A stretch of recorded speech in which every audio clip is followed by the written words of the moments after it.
In my view, I think, as the title suggests of today's theme also, I hope you can hear me and see my presentation also. So, icon of Indian cultural renaissance. We do hear his name a lot here and there in political circles, social circles, academic circles, but we might have failed to notice that the entire renaissance, the entire freedom struggle movement of India, intellectual renaissance, social renaissance, all go back to the source, which is coming from Bengal, coming from Swami Vivekananda, his Guru Ramakrishna Paramahansa. They were the pioneers. After them came all the later leaders, Tilak and Gandhi and Subhash Chandra Bose and many, Rabindranath Tagore, all the more well-known names whose birthdays are now national holidays. For Mahatma Gandhi, there is October 2nd, the World Non-Violence Day, and many others leaders we celebrate more. But the pioneer we have seems to have forgotten, even though we do hear his name here and there. But we, as a nation, I think, are little less. I think I would, in my humble opinion, we have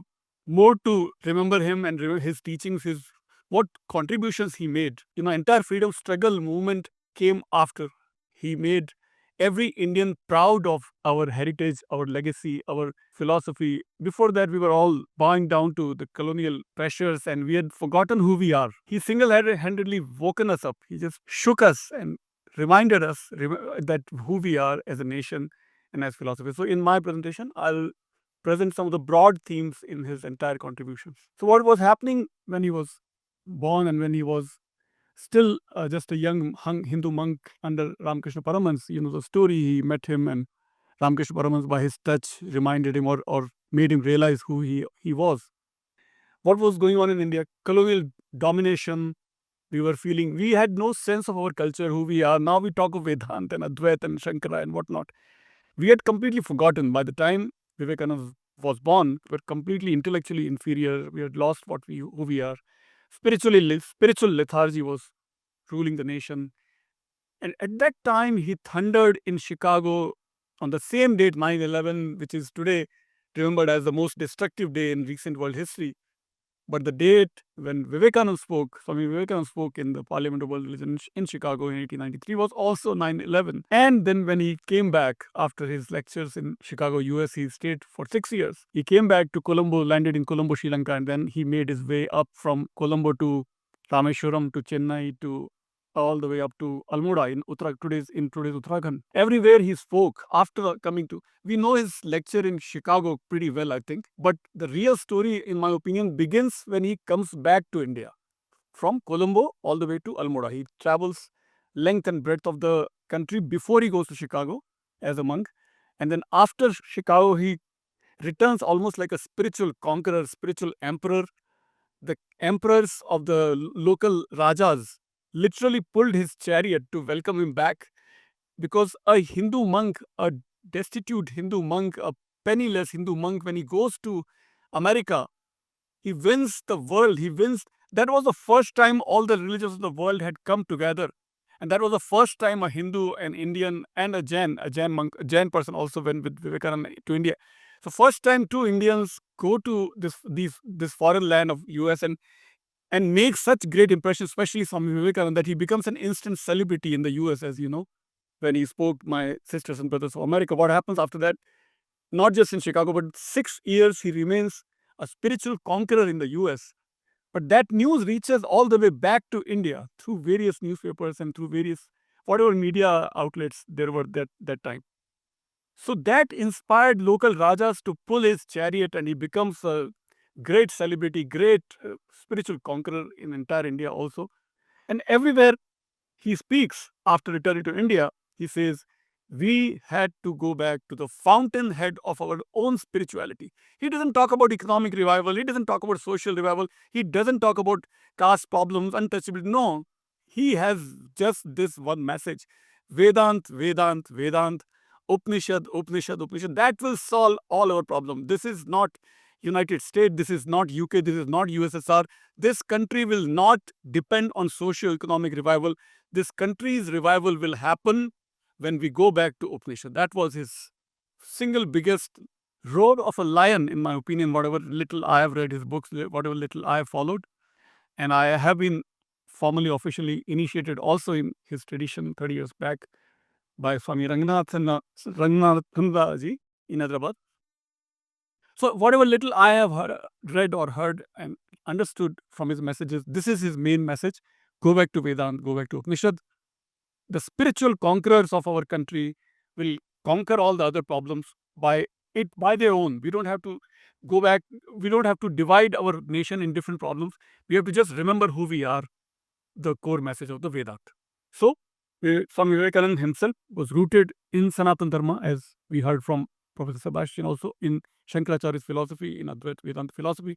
He was at the same time extremely modern, extremely reformist, but extremely rooted in Sanatana Dharma. Like Gandhi in some ways, he was extremely radical in some of his ideas, but at the same time extremely deeply rooted in our long tradition of Sanatana Dharma or Vedanta. He was a critic and of fossilized tradition, that nothing should be fossilized. We are not going to go back 2000 years. We have to keep reviving our culture, keep reinterpreting our culture, and we have to make this nation modern yet based on the ancient roots, ancient ideology, ancient foundations of Upanishad. Each, and one of his major quotation that I remember here, is each nation has a destiny to fulfill. He always compared our country with other countries in the way our country has a unique destiny to fulfill. Whenever the world was united, maybe Silk Route, Spice Route, or during the British Raj, or today in the internet era, in the technological era, our destiny is always to deluge the world with spirituality. No other country has this treasure of spirituality like our country has. That was Vivekananda's dream, Vivekananda's mission, to keep reminding us of our spiritual heritage and keep spreading this spiritual heritage around the world. So that is the destiny of our country according to Swami Vivekananda's mission, as he spoke in his many of his lectures. Our wisdom, like I just alluded to, our spiritual wisdom is our civilisational core. We cannot think of just materialistic philosophy as our civilisational core, or great technological advancement cannot be our civilisational core. Our core will always be spiritual wisdom, the Vedanta, and decline through deviation from Dharma. So he did criticize anything. He says that we have become weak. We had the most supreme wisdom, most supreme philosophy in the world, but we have forgotten that, and we have reduced ourselves to some superstitions and rituals and so on, forgetting the core philosophy of Vedanta. That is how we have declined. That is how we have become weak. And in his own unique, really supremely unique and supremely uh, enlightening definition, how beautifully he defined the word. Religion is the manifestation of the divinity already in man, in every human being. That time, gendered language was not spoken, so he used the word man, but of course, he meant all human beings, not just men. So, how we manifest our own divinity in any of the four ways: Gyan, Bhakti, Karma, or Raj Yoga, Gyan Yoga, Karma Yoga, Bhakti Yoga, or Raj Yoga. All we have to do is manifest our true divinity, which is already inside us. You have to just remember who we are. So when he used to say these things in the US, people used to smile and chuckle and ask him, "Are you trying to hypnotize us?" And he would reply instantly, "No, I'm trying to de-hypnotize yourself. You are already hypnotized in thinking that you are a body, or you're a mind, or you are your economic possession, or your social standing. You have to de-hypnotize and remember that you are just the reflection, part and parcel of the Brahman, of the most supreme cosmic soul. Doesn't matter what caste, gender, race, religion you are. You are reflection of the most supreme cosmic soul called Brahman. That you can manifest through various means, whichever means you choose, whichever chosen deity you have, Ishta Devata or Devi you have. Doesn't matter your Ishta Devata, Devi, your sect, your ritual, everything is immaterial. All you have to do is manifest the divinity that you already have. That was his dream message to the world, to the humanity. He treated his guru with utmost reverence. Wherever he went, he spoke extremely highly of his guru, his guidance, the blessing that he had received from Sri Ramakrishna Paramahansa in Kolkata. And as Ramakrishna Paramahansa had manifested all the different religions of the world in his own personality, Christianity, Islam, Hinduism, Buddhism, how he manifested, how he experimented in Shakta tradition, also how he manifested, experienced all these different divinities in his own personality. That is how Swami Vivekananda treated his guru as the embodiment of all world religions. And that is how he presented his guru to the world. And wherever Ramakrishna Mission Mandir stands today, all over the world, today in the US, many cities have Ramakrishna Mission Mandir and ashram and offices and so on. Everywhere, wherever there is a the Ramakrishna Mission office or center. I have also visited dozens of such centers.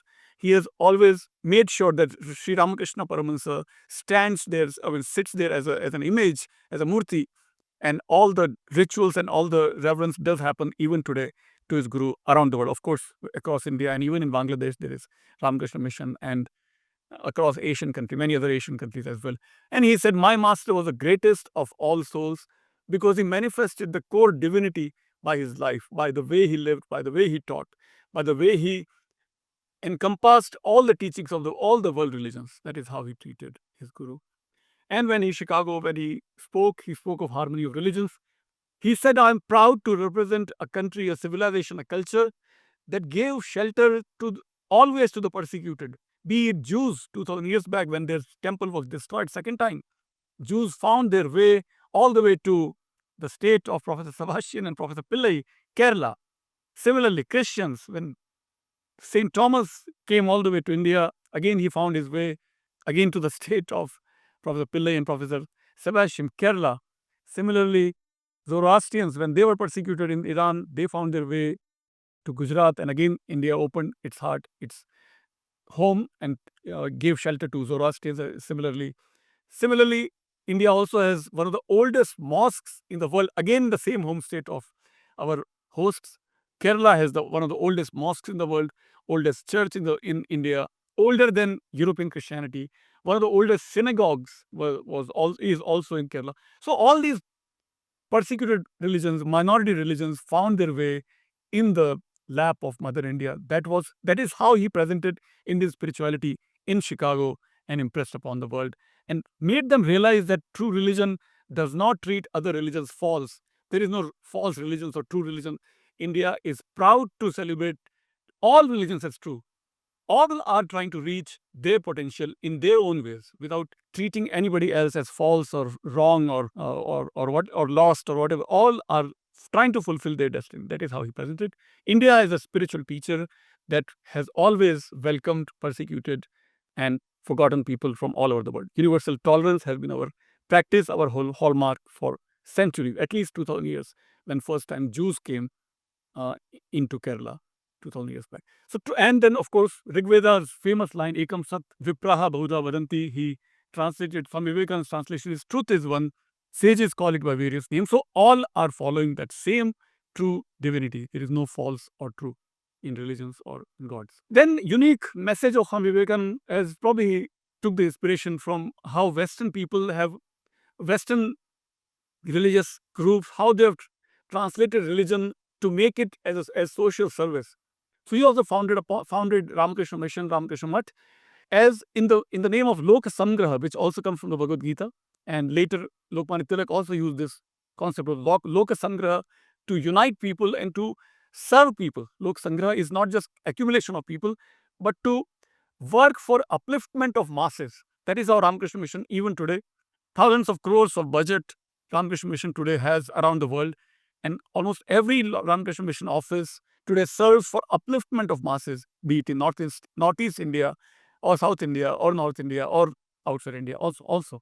Seva, sadhana. Seva and sadhana is a one single continuum. There is no such thing as sadhana is limited to only temples or only religious groups, but sadhana must translate into seva.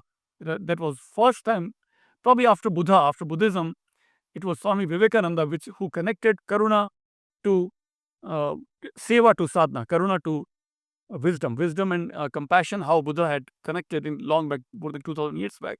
Similar, that message of connecting sadhana to seva in Hinduism, in my opinion, I think Swami Vivekananda was pioneer of Ramakrishna Mission, was built upon that continuum of seva and sadhana. Ethics grounded in metaphysics as manifested in ethics. And his amazing, another great quotation, they alone live who live for others. And others not just for social work, because others are divine. So when you live for others, it is because you are serving others as you serve the divine, not just for social work. There is not a social work-based any NGO that is getting funds from foreign countries and just doing for name and fame. This is doing seva, real sadhana for real divine people. Every person is divine. With that idea, seva is to be done. He believed in self-reliance, character building, strength, Strength is what the nation wants to become like lions. Don't live like, don't live like a weak person. Weak person cannot make a weak nation, cannot make a strong nation. Everybody must become stronger. Even physical strength he advocated for. Once he famously said, as you probably already know, that you will reach moksha not through Gita but through football first. So build up your physical strength also. And then he said, it is best to work among the youth in whom lies our hope, patiently, steadily, and without noise. So today we celebrate his birthday as a National Youth Day, but without the national holiday. In my opinion, there should be at least one holiday in his name also, because he was the pioneer of nation building. Then he spoke about character-centered education, youth empowerment. Education is a manifestation of perfection already in man. Another unique definition, another insightful definition given by Swami Vivekananda. All right, let's keep going. Time is less. So, and he, of course, like in his first speech in Chicago itself, he spoke of unity of religions, greatness of all religions, divinity of all religions, oneness of existence, that is Advait Vedanta, help and not fight, assimilation and not destruction. All these wonderful quotations and dozens, hundreds of quotations we find of given by Swami Vivekananda. His lectures are full of, every word acts like a thunderbolt. It just needs one careful reading and you become just him. He enters your being once you start reading his books. His real words were so fortunate. We are so fortunate that some of his colleagues from the US and from India, they recorded every word that he spoke. So those words still act like thunderbolts because they are recorded very precisely. The true verbatim, his lectures are recorded, and he wrote hundreds of letters from US, from UK, back in India, his colleagues. So all his words are preserved very carefully. So, and he spoke and wrote directly in English. So there is no translation involved. So we can read and almost hear his voice in English directly coming from his mouth to our heart, to our soul. And of course, Indian cultural renaissance, as I started my presentation by saying that our entire renaissance started from him. Tradition and modernity combined, spirituality and science combined. Future India will be a synthesis of spirituality and science, tradition and modernity, not a fossilized culture, but a living, breathing culture, civilization that will guide the humanity for thousands of years. As it has guided thousands of years back, it will continue to guide thousands of years from today. That is what his message always has been. He compared prehistoric civilizations and always thundered that only India survived for millennia, while all other proto-historic civilizations are all gone. Greek or Roman or Egyptian or many Mesopotamia, Sumer, Inca, Mayan, all are gone. But Indian civilization survives, thrives, and flourishes, and it will continue to flourish if we stick to our core spirituality, which is the Vedanta. He spoke of global relevance of dharma, of course, rooted in the Vedanta. Vedanta is not in a sectarian sense, but in true divinity sense. Ethical modernity he spoke of. World was in need of India's spiritual ideas, as he manifested, as he kept teaching the US and UK and wherever he went through his lectures, and everywhere he was welcomed with open arms. Not because he spoke in any sectarian language, but he spoke in such a universal language that it appealed and inspired everybody who heard him and everybody who read him. So Vivekananda continues to live as visionary. His body may be gone in young age of 39, but his thoughts, his words continue to live and will continue to live as long as we have preserved we continue to remember and take inspiration from. Dharma is praxis. Dharma not just as rituals, but dharma is praxis. Look at this quotation, this mind-blowing. So long as millions live in hunger, I hold every man a traitor. How dare a person of a society still hungry? If that is the case, everybody is a traitor in this society. That was one of his amazing lines, which is not so well known, but I recently discovered, and so I thought I'll add that line also. And with that, I stop here. Thank you so much for this opportunity.